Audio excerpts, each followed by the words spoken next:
શ્રી યુદ્ધકાંડ સર્ગ 32, 33 અને 34।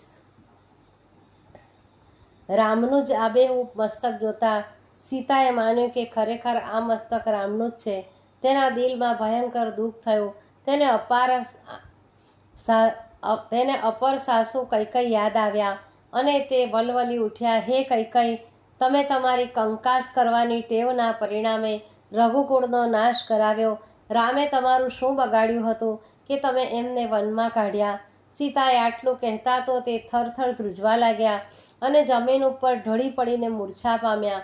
મૂર્છા વળી એટલે કલ્પાંત કરવા લાગ્યા। હે મહાબાહુ, આજે હું અભાગણી તમારી અંતિમ અવસ્થા જોવાને જીવતી રહી છું।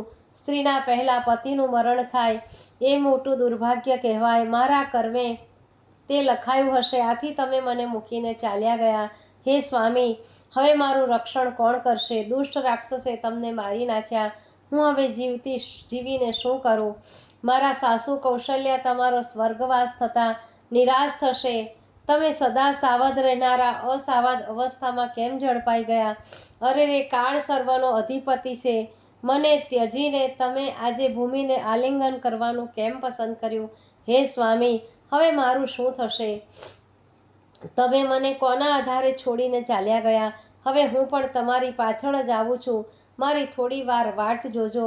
હે રાજપુત્ર, હું બાળવયમાં તમને વરી તમારી સાથે રહી મારા જેવી રંક પત્નીની સામે કેમ જોતા નથી? વનમાં નીકળતી વખતે આપણે 3 જણા હતા। હવે એકલો લક્ષ્મણ અયોધ્યામાં જશે ત્યારે માતા કૌશલ્યાના શોકનો પાર નહીં રહે। તમારો અને વાનરોનો વધ રાક્ષસોએ કર્યો એવું કહેતા લક્ષ્મણની જીભ કેમ ઉપડશે? અને મને રાક્ષસને ત્યાં હરાયેલી જાણી માતા કૌશલ્યા પ્રાણ ત્યજી દેશે। અરે રે રામ, તમે મારા માટે અનેક રાક્ષસોને હણ્યા અને શું તમે એક મામૂલી રાક્ષસના હાથે હણાયા? હું તમારા મૃત્યુનું કારણ બની છું। આજે મારે આ ભૂમિ પર બેસીને તમારો શોક કરવાનો કપરો કાળ આવ્યો છે।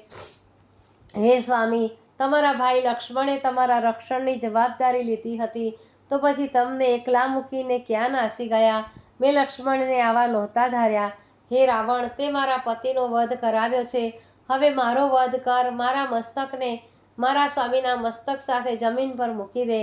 આ રીતે જાનકી વિલાપ કરી રહ્યા હતા તે સમયે એક રાક્ષસ ઉતાવળો ત્યાં આવ્યો અને રાવણ સામે હાથ જોડીને બોલ્યો, મહારાજનો જય હો। સેનાપતિ પ્રહસ્ત આપને મળવા આવ્યા છે। તેમને તમારું અગત્યનું કામ છે તો આપ મળવા પધારો। આથી રાવણ તરત જ બહાર ગયો। ત્યાંથી મંત્રીઓ સાથે વિચારણા કરવાને રાજ્યસભામાં ગયો। તેના ગયા પછી સીતા રુદન કરતા હતા અને માયાવી મસ્તકને જોઈ રહ્યા હતા। સરસા નામની એક રાક્ષસી હતી। તે સીતા પર બહુ જ પ્રેમ રાખતી હતી। સીતાનું રક્ષણ કરવા મૂકેલી રાક્ષસીઓમાંથી સરસા રાક્ષસી ઘણું માયાળુ હતી। તે સીતાને મનોમન પ્રેમ કરતી હતી। બીજી રાક્ષસીઓ સીતાને હેરાન પરેશાન કરે ત્યારે તે વચ્ચે પડીને સીતાને બચાવતી, સીતાને હૈયાધારણ આપતી અને હિંમત રાખવાનું કહેતી। આથી સીતાને સરસા સાથે મૈત્રી બંધાઈ હતી। તેણે સીતાને દુઃખથી બેહાલ થઈ ગયેલા જોયા। આથી તે મધુર વાણીથી આશ્વાસન કરવા લાગી। તે બોલી, હે સખી, રાજા રાવણે તને જે કહ્યું તે મેં વૃક્ષની પાછળ સંતાઈને સાંભળ્યું।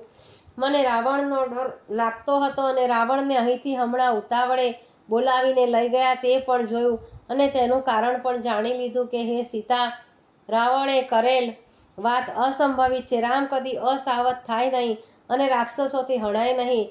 રામ બહાદુર છે, બુદ્ધિમાન છે, બળવાન છે અને તેમને લક્ષ્મણ જેવો ભાઈ છે। તે કદી રામને છોડીને ભાગે નહીં। રામને બચાવવા જતાં પોતે કુરબાન થઈ જાય પણ રામને ઊની આંચ આવવા ન દે। માટે તું માનજે કે રાવણે તને જે કાંઈ બતાવ્યું છે તે માયા છે। માટે તે શોકનો ત્યાગ કર અને બીજી વાત પણ સાંભળ। તારા સ્વામી તો સમુદ્ર પાર કરી લંકામાં આવી ગયા છે। તેમણે સુવેલ પર્વતની તળેટીમાં સૈન્ય સાથે પડાવ નાખ્યો છે। મેં મારી ઊંચી ઊંચી મેડી પરથી તે શ્યામ શરીરવાળાને રૂબરૂ જોયા છે। રાવણે વાનર સેનામાં તપાસ કરવા કેટલાક ગુપ્તચરોને મોકલ્યા હતા। તેમની પાસેથી જે સમાચાર મળ્યા તેથી ચિંતા પામી રાવણ મંત્રીઓ સાથે મંત્રણા કરવાને ગયો છે।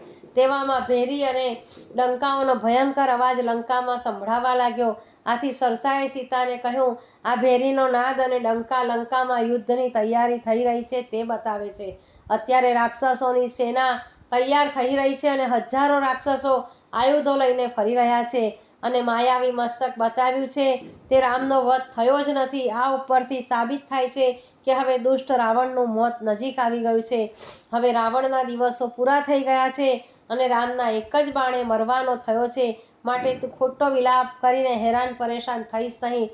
તારા રામને કંઈ જ થયું નથી અને લક્ષ્મણ રામને છોડીને ક્યાંય ચાલ્યા ગયા નથી. આ તો રાવણ અને તને પોતાની કરવાને રમત રમી રહ્યો છે. આની વાત કરીને સરસાએ સીતાના ઘાયલ દિલ ઉપર શીતળ જળનો છંટકાવ કર્યો. સીતાને ખાતરી થઈ કે રામનું મસ્તક માયાવી છે. સીતાએ સરસાને આજીજી કરતા કહ્યું, હે સરસા, તું મારું એક કામ કર. તું તારી ગુપ્ત શક્તિથી રાવણની સભામાં જઈને તેની હિલચાલ જાણી લાવીને મને જણાવ. સરસાએ સીતાની ઈચ્છા જાણી અને રાવણની ગુપ્ત સભામાં જઈને સઘળી વાત જાણી લાવીને સીતાને કહેવા લાગી, હે દેવી, રાવણની માતા કૈકસીએ અને એક વૃદ્ધ મંત્રીએ રાવણને ઘણું સમજાવ્યો અને તને મુક્ત કરવા કહ્યું. કૈકસીએ કહ્યું કે હે રાવણ, તું મનુષ્યના રાજા રામને તેની પત્ની સીતા પાછા સોંપી દે. રામે જનસ્થાનમાં જે પરાક્રમ કર્યું હતું તે અને તેના અનુચર હનુમાને લંકામાં આવીને જે પરાક્રમ કર્યું હતું તે ઉપરથી સમજી લે કે તેઓ દેવાંશી પુરુષો છે.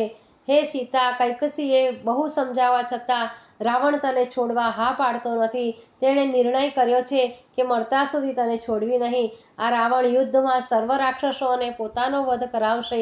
રાવણના પાપે પૂરા રાક્ષસ કુળનો નાશ થઈ જશે. લંકા નગરી ઉજ્જળ બની જશે. પણ તું ધીરજ રાખ. તારા સ્વામી રામ હવે આવી પહોંચ્યા છે અને તને છોડાવીને જરૂર અયોધ્યામાં લઈ જશે.